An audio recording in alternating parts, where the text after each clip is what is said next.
Madden holiday is here and we will play all night. Calling sick and sound sincere, in tackles will delight. The fridge is packed with drink and meat, the taste of victory sure is sweet.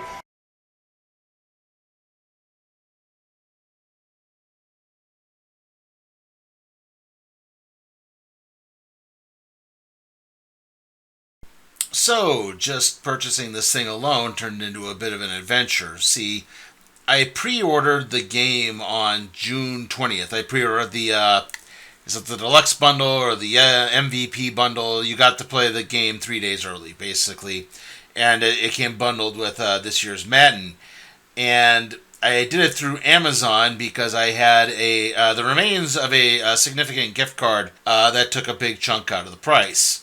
Now, like I said, when I made everything go through, basically I didn't see when I was going to be charged, but I did some research and said, well, they'll usually charge you a few days after you place your order. So I thought, okay, no problem then. I placed the order. Like I said, it was June 20th. Well, jump ahead to basically about an hour before the game is technically supposed to be released. So July 6th. About 11 o'clock at night, and I suddenly get an email saying my payment didn't go through. You had 2.5 weeks. You couldn't, and this is for a digital product. If this was for a physical thing, I would understand you wait until that moment and then you can send it out or whatever. But it's a digital product. Just charge me right away. It just doesn't make any sense to do that. Like I said, it's a digital product. I mean, I had to go back and use a different payment method, and then, that was fine. It went through, and then I discovered that I wasn't actually allowed to download the game until noon. No midnight release? I swear, last year there was a midnight release. Yeah, I'm just confused, I guess. Anyway, I mentioned on a post on the channel earlier, not a video, but I have been house sitting this past week, so I also haven't exactly had a lot of time to play the game. I mean, not as much as I've really wanted to. I have played it a few times, and those games are up on another channel I have. It's Snorpo, in capital letters with an exclamation point. There'll be a link in the description. Basically, I wanted to see if it could get copyright cleared and everything, and well, so far so good. I haven't had any problems. Virginia Tech now is the Sandman entrance. That seems fine. Michigan had the killer song. I can't think what it's called now. Mr. Brightside. They were singing along to that. And the other one, obviously, Sandstorm by Daruda, still has not been copyright claimed, thankfully. So, again, that seems to be going out pretty well there. I'll get more into if I have any more plans with that channel. But yeah, this is going to be more like initial thoughts still. I don't think I could really formulate a full review. I mean, I haven't really been able to do a single player game, really. I just, again, to familiarize myself with the controls, play 2 players, which is why you see the thing playing out the way it does right here. And wouldn't you know it, right after I recorded this bit, I did a quick little check on my channel there, and yeah, Enter Sandman got copyright claimed. This is why we can't have nice things. Anyway, overall, gameplay-wise, it's been mostly fun. I only had one game that I really felt truly disappointed in, and that's a game between USC and Hawaii that it was way too frustrating. I don't know what happened there. None of the offenses could do anything right.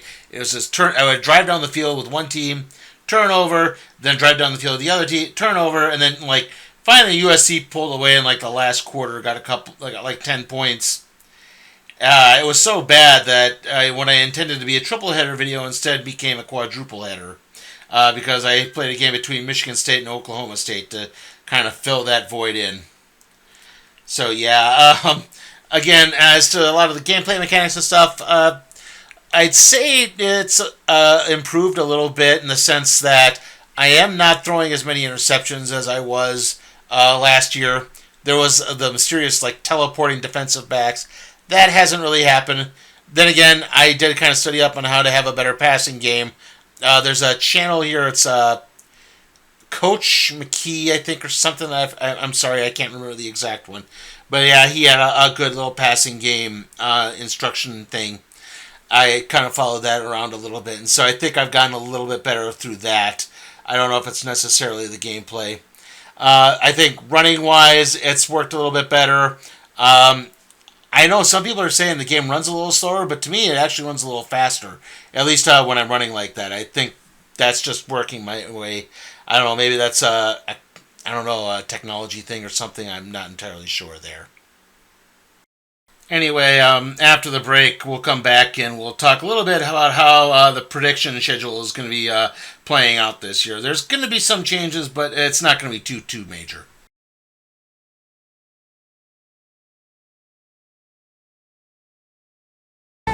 You must sing tonight. I cannot sing. He's cough and a sore throat. Take Nice. Sugar-free Nice showers your throat with medicine for icy cool relief. Ah, cool. Feels better. Put your throat on ice with Nice.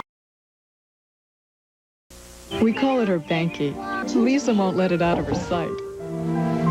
I know it's clean, but no one else does. It's so dingy. Then she insisted on taking it to her grandparents' anniversary party. I just bought Tide with bleach. I thought it was worth a try. The cleaning power of Tide, the whitening power of bleach. This other detergent whitens only this much, but Tide with bleach gets it gleaming. Incredible. Her banky was as white as her dress. If it's got to be clean, it's got to be Tide. Pancakes made with new reduced fat Bisquick have a third less fat, but it's the taste that'll bring them back. Original and now reduced fat Bisquick. Taste how good it can be. There's more than one way to skin a rattlesnake. 2 ways to Sunday. But with Kirk, Henry, and Bert, there's 3 ways to the biggest West Fest this side of Texas. Starting Sunday at 10 on TNT.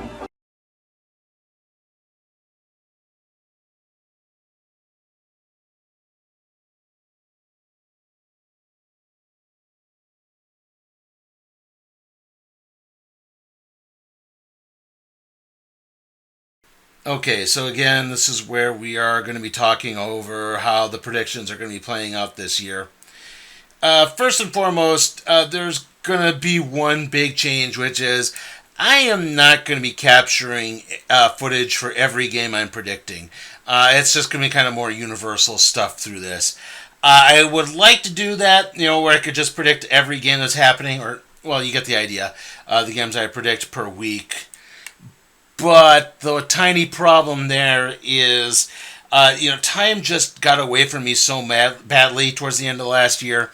I mean, again, my Harley Quinn Hot in the City review got delayed a week, and it's just, again, I got so focused on doing the predictions and making sure that was all getting done, and I had to do these big multi-gigabyte transfers. 3 to 6 gigabyte files were getting transferred over, and it's just like, yeah, I need to streamline things down and try to save a little bit of time where I can. So, it's not going to be too bad. Like I said, we're not going to be doing as many games. Well, the way it's going to work out when we get to that part, but basically, once we start college and NFL season happening simultaneously, for the most part, it's just going to be 6 games a week. I'm going to try to do an equal amount college to pros for capturing footage, so it's not going to be like completely one-sided. But yeah, it's basically, if we're covering 6 games, maybe I'll just do 2 college and 2 NFL, and that'll be it. If you catch my drift there. Like, I'll be predicting 6 games, but the game capture footage will just be those 4 that I mentioned, okay? Again, just stuff to try to keep things streamlined. I've got to try to save time as best as I can here. Like I said, I got to learn to budget things a bit more appropriately. And again, like I said, for the most part, we'll be covering 6 games a week, 3 college, 3 NFL. I mean, there are going to be some exceptions. For example, week 0 and week 1, those are college only. NFL's not playing, so those are all college games. It's 5 games for each of those weeks. Like I said, after that, week 2, when the NFL season does start, we're covering 8 games there. because we're doing the 4 primetime games, so I'm just trying to balance everything out. And then when we get to College Conference Championship weekend, the non-college football playoff bowl games, and of course the college football playoff itself, those will be separate videos, and those will probably covering a bit more games. Again, I'm just trying my darndest to save time as best I can. That's what's kind of happening there. Now, again, the way these predictions are going to be playing out, I will at least try to cover every FBS conference at college. That shouldn't be too hard. There's only 11 of them, and trust me, I think I've done at least 9 through the first few weeks that I've plotted out here. And I do tend to cover every NFL team just once. I'd love to do every college team, but obviously they're just way too many. I'd lose track eventually at some point, but at least I can do all 32 NFL teams. I try not to play favorites. It's, when I was growing up, I would watch a lot of ESPN. It was called NFL Game Day. It then became NFL Countdown. I think it's still NFL Countdown. And it's like they would have these 2-hour, 3-hour long shows. It seems like they always spent 3/4 of the time talking about 2 or 3 teams. When I was a teenager, it was mainly the Cowboys and 49ers. When I was a young adult, it was a lot of the Patriots and Colts. Now I guess it would be a lot of Kansas City, maybe Buffalo, Baltimore. And that's like, your show's that long. Why not cover all of the teams and just try to actually show some care? It always kind of irked me. It's like, I watch football. I do have a favorite team, but I'm not so devoted that I need to, know everything about what they're doing that week, if that's what I'm trying to convey there. And it wasn't just ESPN, the NFL Network one, which I think is also now called Game Day or Kickoff or whatever it is. I think that's why pregame show-wise, I just stick with the NFL Today. They're not entirely terrible, but yeah, it's shorter. They do cover at least a good amount of the teams. They're not so dedicated. Like, we're just gonna lap up Patrick Mahomes for 20 to 40 minutes. Yeah, so I think that's kind of why I do what I do predictions wise. Anyway, like I said, I've plotted out the first 6 weeks of predictions, basically. If you don't know, there's a week 0 in college football. I'll get more into that when we cover week 0 in the episode where we do that. So, but right now, like I said, the first 2 weeks are college football only. There'll be 5 games both those weeks. Week 0 is Kansas State versus Iowa State, which is in Ireland. Fresno State versus Kansas. Sam Houston versus Western Kentucky. Stanford versus Hawaii. And Idaho State versus UNLV. After that, we have our next unopposed week, which is Labor Day weekend. That's week 1 of the official week 1 of the college football season.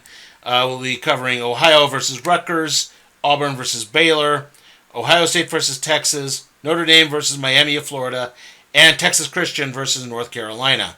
So yes, we'll be covering Bill Belichick's debut as the head coach of the Tar Heels. Okay, so this is now week 2, which is week 1 of the NFL season. Yes, I know, it's kind of confusing, but anyway, we're covering 8 games this week. On the college side, we're going to be covering Illinois versus Duke, Texas State versus Texas San Antonio, Delaware versus Colorado, and Arizona versus Mississippi State. Then on the NFL side, we'll be covering the Dallas Cowboys versus the Philadelphia Eagles, the Kansas City Chiefs versus the LA Chargers in Brazil, the Baltimore Ravens versus the Buffalo Bills, and the Minnesota Vikings taking on the Chicago Bears.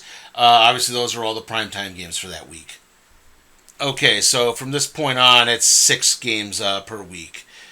Week 3, we're going to be covering Georgia versus Tennessee, Florida Atlantic versus Florida International, and Florida versus LSU. Then on the NFL side, we'll be covering the New England Patriots versus the Miami Dolphins, the Carolina Panthers versus the Arizona Cardinals, and the Tampa Bay Buccaneers versus the Houston Texans. In Week 4, we'll be covering Tulane versus Ole Miss, Boise State versus Air Force, and Washington versus Washington State, the battle for the Apple Cup. Then on the NFL side, we'll start with the Las Vegas Raiders taking on the Washington Commanders, the Green Bay Packers taking on the Cleveland Browns, and the New Orleans Saints taking on the Seattle Seahawks. We then conclude with what we're covering in Week 5, which is Week 4 of the NFL season.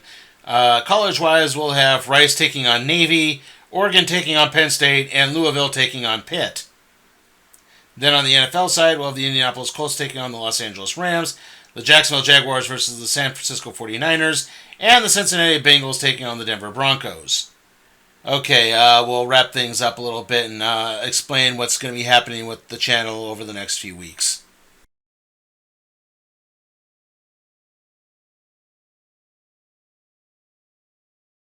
Or 1 gram of fat. That's all the fat in this luscious chicken Mirabella. Just one of Weight Watchers' new smart ones. The only line of entrees with 1 gram of fat. Total indulgence, zero guilt. Seen for almost 30 years. Uncovered for just one night. Gilligan! Yes, sir. The never-before-seen lost pilot of Gilligan's Island, followed by Rescue from Gilligan's Island. Friday night on TBS. Today's pork.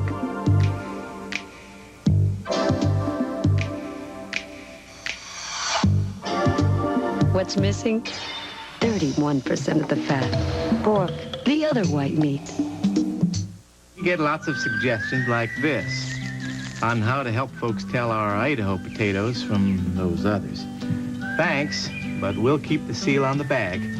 So look for it, because if it's not from Idaho, it's just a spud.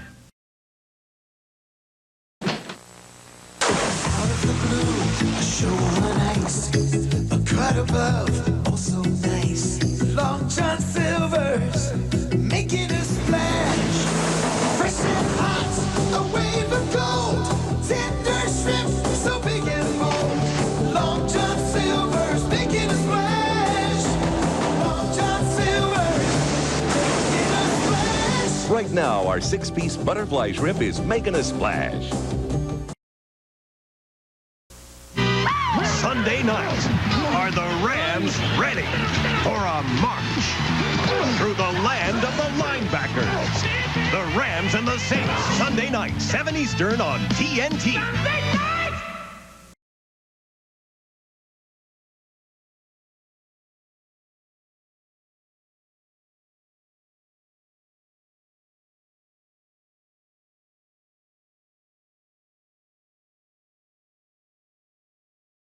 Okay, so here are things that are going to play out on the Sleepy Time for Cat Productions channel.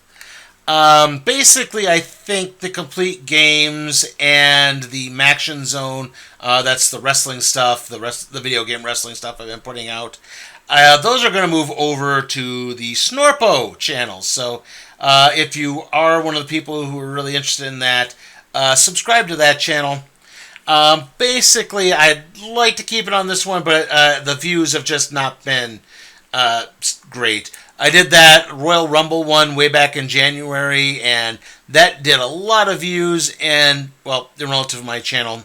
But ever since then, it's just been kind of dwindling. So, I mean, maybe it would make a bit more sense to move it over to its own channel. And it'll save time. I might not include as many ad breaks with those or not. Basically, again, trying to streamline things. I could get those edited together quickly and uploaded rapid fire, so that's how that would play out. So yeah, basically that stuff's moving over to Snorpo. Sleepy Time for Cat Productions is still going to have stuff like the Random Trade Review, the wrestling recap and reviews for the premium live events, and the movie TV reviews, which I haven't really been able to get to recently. And of course, the prediction show. Anyway, the next video should be the Random Trade Review on Volume 2 of Black Panther Man Without Fear. And then it's probably going to be the SummerSlam recap and review. And then we're going to do Season 14 of King of the Hill. So we'll get back to the TV and movie stuff here just a little bit. So hopefully things will turn out a little bit better there. See you all next time.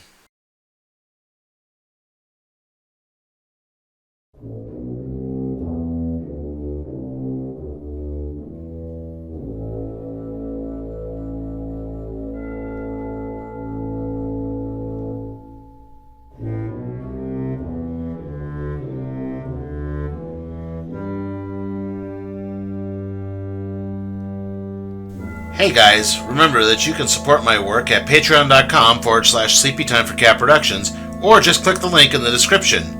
Also, remember to like, comment, share, subscribe, and ring that notification bell so that you can be made aware of further videos.